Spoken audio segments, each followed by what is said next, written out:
Hello guys, welcome back to Angel Days. ഇന്ന് എന്താണെന്ന് വെച്ചാൽ ചീമച്ചക്ക വെച്ചിട്ടാണ്. ചീമച്ചക്ക നമുക്കൊന്ന് അവിച്ചെടുത്താലോ?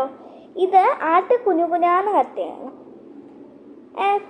പിന്നെ ചീമച്ചക്ക വീട്ടിലുള്ളവരൊന്ന് കമൻറ്റ് ചെയ്യണേ.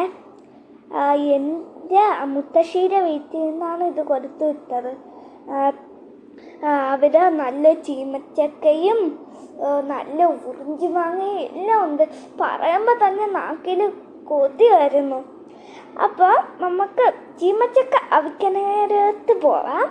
ചീമച്ചക്ക നല്ലോണം കുരുകുരാന്ന് അരിഞ്ഞിട്ട് നമ്മൾ ഇത് നല്ലോണം ഒന്ന് കഴുകിയെടുക്കണം. നല്ലോണം കഴുകിയെടുത്തിട്ട് അത് കുക്കറിനകത്ത് അങ്ങ് ഇടണം. വെള്ളം വരരുത്, വെള്ളം വരാതെ ഇടണം. എന്താണെന്ന് വെച്ചാൽ അത് കഴുകിയ വെള്ളമല്ലേ, അതുകൊണ്ട് വെള്ളം വരാതെ ഇടണം. അത് കഴിഞ്ഞിട്ട്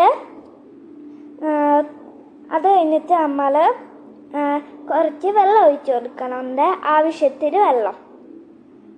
പിന്നെ തേങ്ങ തിരുവിച്ച് അത് മിക്സിയിലിട്ടിട്ട് ശകലം വെള്ളം ഒഴിച്ച് അത് ഒന്ന് അടിച്ചെടുക്കുവാണ്.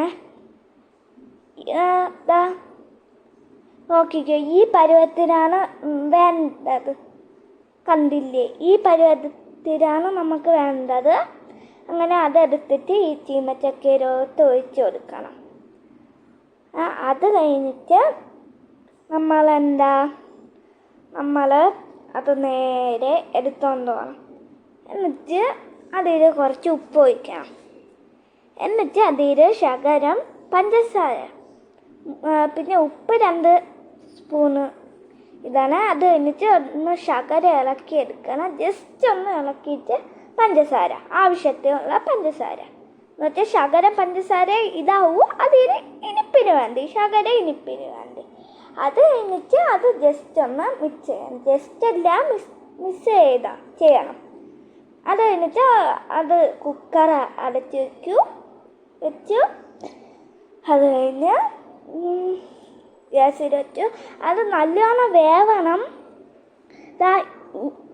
ഈ പരുവത്തിലാണ് കിട്ടുന്നത്. കണ്ടോ, ഇത് എല്ലാവർക്കും അറിയാമെന്നാണ് തോന്നുന്നത്, എന്നാലും ഒന്ന് പറഞ്ഞു തരുന്നതാണ്. ഞാൻ ഇതൊക്കെ ആകെ ശകലമൊക്കെ കഴിച്ചിട്ടുള്ളൂ. ഞാൻ ഇതങ്ങനെ ഇവിടെ ഒന്നും കിട്ടൂല. അപ്പോൾ ഇത് ഞാൻ കഴിച്ചു നോക്കി, നല്ല ടേസ്റ്റ് ഉണ്ടായിരുന്നു. ഇതെൻ്റെ അനിയത്തിയാണെന്ന് എല്ലാവർക്കും അറിയാം. നല്ല ടേസ്റ്റ് ഉണ്ടായിരുന്നു, എനിക്ക് നല്ല ഇഷ്ടപ്പെട്ടു.